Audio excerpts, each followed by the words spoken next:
I used my platform to call out the criminal government. On May 8, 2019, El-Rufai sent policemen to track me 800 kilometers away in Port Harcourt.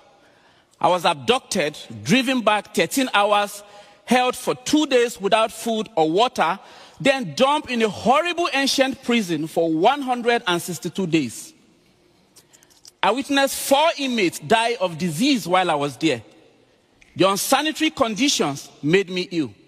The inmates helped me recover. People from different communities and religions getting along. It reminded me of my childhood. I didn't find terrorists in prison. Besides some criminals, it was full of ordinary people. I met 23 young people, including 7 minors, barely in secondary school, thrown in jail simply for patrolling on night watch to keep their communities safe. My spirit was initially broken. Then one day, my hope was renewed. Waiting for me were 9 women from a village that had been attacked in southern Kaduna.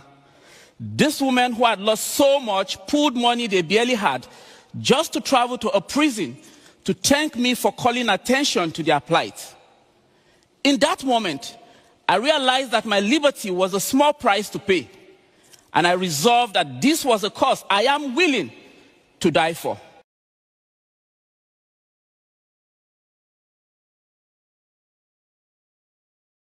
Okay, now, a lot of Nigerians are interestingly so slow. So slow. A lot of Nigerians are just so slow. Okay, now, I was talking to this guy from Southern Kaduna. So, and when we were talking, this guy was projecting El-Rufai as a very fit candidate for presidency. And I was wondering, bro, like, what are your reasons? Like, why do you think El-Rufai is so fit to be a presidential candidate? What are your reasons? And then this guy was telling me El-Rufai is a very intelligent man. He said a lot of things, but his main focus, his focal point was El-Rufai being a very intelligent man. And I'm wondering, I asked him, what do you know? Like, what kind of intelligence? There are a lot of intelligence.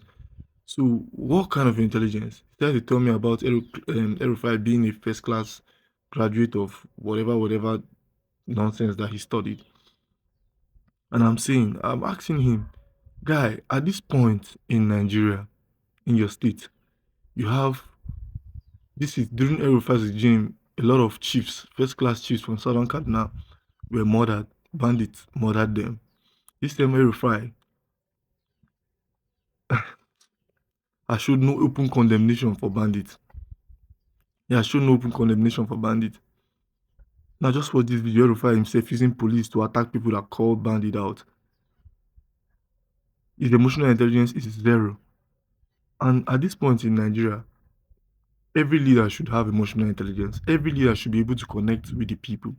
So whatever intelligence you have, whether a first class in book intelligence, any kind of intelligence you have, linguistic intelligence, music intelligence that you have, it's not okay to be a leader in Nigeria. Emotional intelligence is the highest form of intelligence that you can have as a Nigerian leader.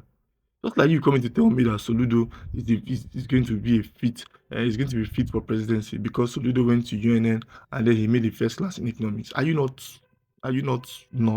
well at all to tell me that Soludo is going to be fit for presidency because of his book intelligence? Soludo is a very unintelligent man. The form of intelligence that he has is useless to Nigeria. So Nigerians, let's start to think beyond good English, polished grammar, eloquence. Those are not the necessary intelligence that is needed to drive a country forward.